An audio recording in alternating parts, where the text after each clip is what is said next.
여호와께서 모세에게 이르시되 너는 이 아바림 산에 올라가서 내가 이스라엘 자손에게 준 땅을 바라보라.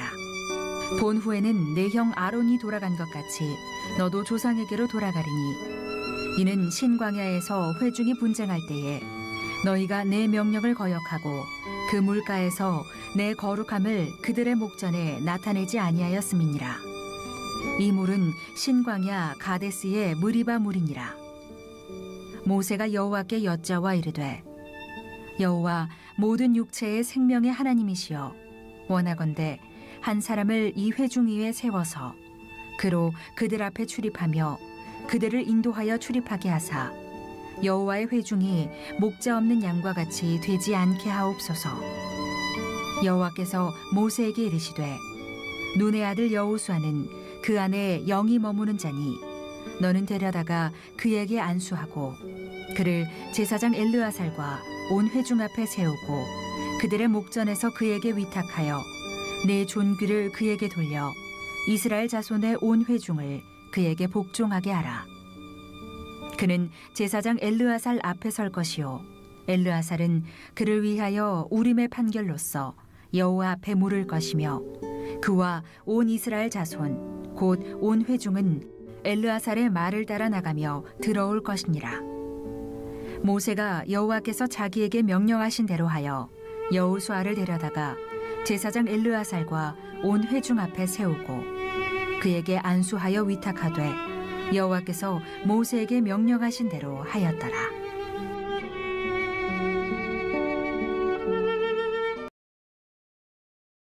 한 주간 평안하셨습니까? 오늘은 부활주일입니다. 우리의 죄 때문에 이 땅에 오셔서 십자가에서 죽으시고 사흘 만에 다시 살아나신 예수님께서 승리하신 날입니다. 해마다 명절처럼 보내는 날로 지나가지 마시고 다시 한번 매일매일 우리의 삶이 부활을 경험하는 시간이 되길 바랍니다. 오늘 민수기 27장의 말씀을 함께 상고해 보도록 하겠습니다. 25장까지는 1세대들의 이야기로 마칩니다. 26장부터는 우리가 민수기 처음에 시작한 것처럼 인구조사를 하면서 2세대들의 이야기가 시작됩니다. 1세대 인구조사는 본격적인 광야 생활을 준비하는 것이었다면 이제 2세대는 가나안 땅을 정복하기 위한 본격적인 준비를 하게 됩니다. 26장 2절입니다. 이스라엘 자손의 온 회중의 총수를 그들의 조상의 가문을 따라 조사하되 이스라엘 중에 20세 이상으로 능히 전쟁에 나갈 만한 모든 자를 계수하라 하시니. 아멘. 특별히 여기서 우리가 눈여겨볼 것은 이스라엘의 전체적인 숫자는 40년 전과 비교할 때 큰 변화가 없었다는 것입니다. 이것은 험난하고 열악한 광야 생활에서도 하나님의 돌보심으로 지켜주셨다는 것을 의미합니다. 수없이 저지른 반역에도 불구하고 40년 동안 하나님은 이스라엘을 축복하시고 보호하시고 계셨습니다. 그렇습니다. 우리의 삶도 마찬가지입니다. 수없이 하나님의 뜻에 반대해서 불순종으로 살아갈 때가 얼마나 많이 있습니까? 그런데도 예수님을 이 땅에 보내주셨고 십자가로 우리의 죄를 사해 주시지 않으셨습니까? 우리의 삶은 하나님의 은혜로 가득한 삶임을 고백해야 하는 것입니다. 26장 64절 65절입니다.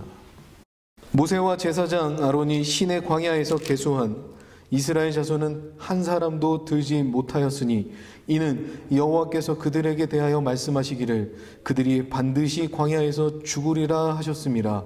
이러므로 여분네 아들 갈렙과 눈의 아들 여호수아 외에는 한 사람도 남지 아니하였더라. 아멘. 그렇게 이스라엘 1세대는 가나안 입성 전 인구조사에 포함되지 않고 광야에서 죽음으로 막을 내립니다. 그리고 이제 마지막 남은 한 사람 모세를 하나님은 부르십니다. 27장 12절입니다. 여호와께서 모세에게 이르시되 너는 이 아바림 산에 올라가서 내가 이스라엘 자손에게 준 땅을 바라보라. 모세에게 아바림 산으로 올라가라고 말씀하십니다. 신명기 32장 49절 말씀을 통해서 보면 이 아바림 산은 느보산임을 우리는 알 수 있습니다.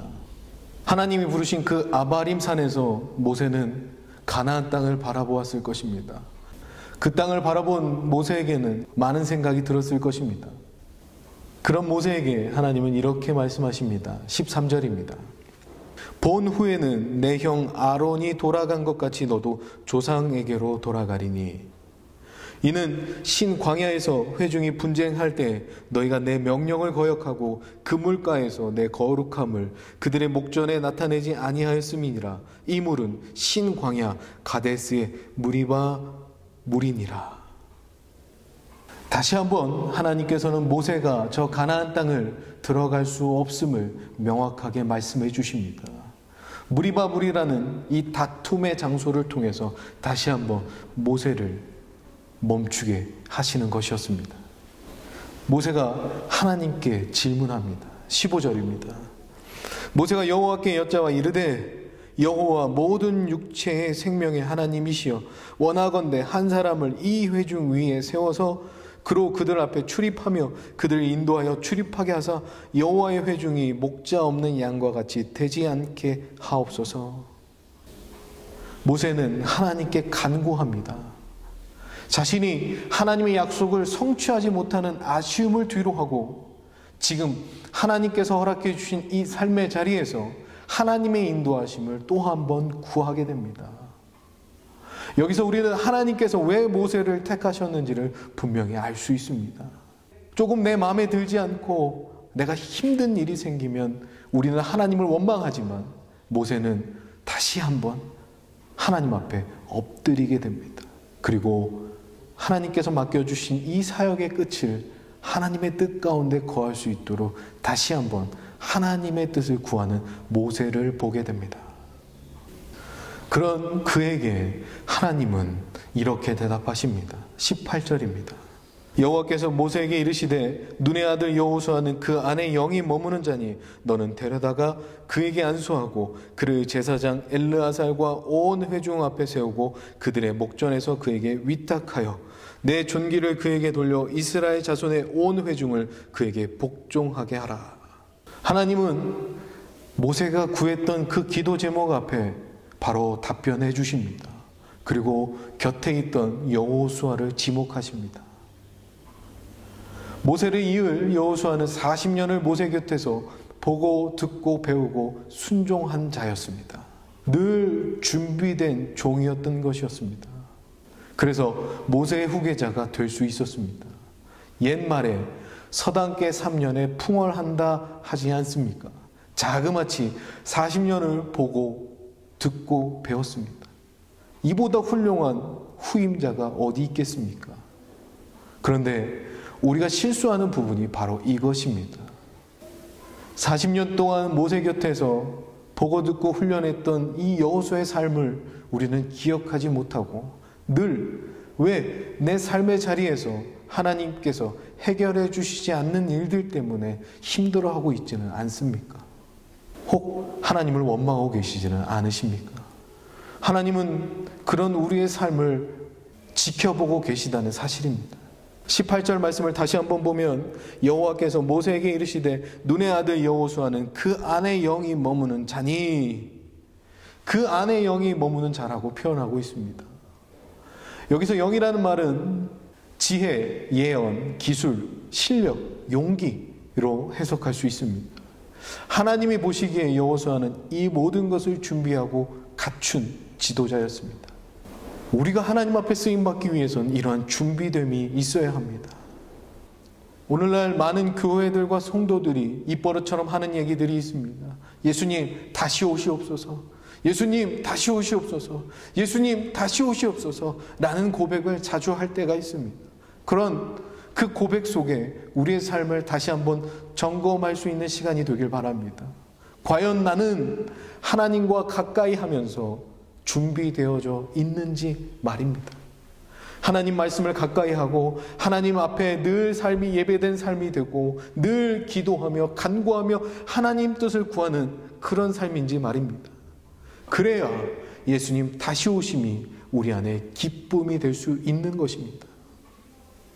그렇게 40년 동안 모세 가까이에서 준비했던 여호수아에게도 하나님은 이렇게 당부하십니다.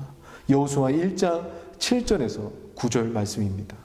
오직 강하고 극히 담대하여 나의 종 모세가 내게 명령한 그 율법을 다 지켜 행하고 우로나 좌로나 치우치지 말라. 그리하면 어디로 가든지 형통하리니 이 율법책을 내 입에서 떠나지 말게 하며 주야로 그것을 묵상하여 그 안에 기록된 대로 다 지켜 행하라. 그리하면 내 길이 평탄하게 될 것이며 내가 형통하리라.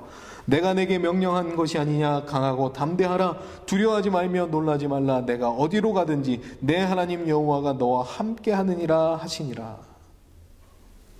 그렇습니다. 지금 우리에게도 이런 깨어있음과 준비함이 있어야 합니다.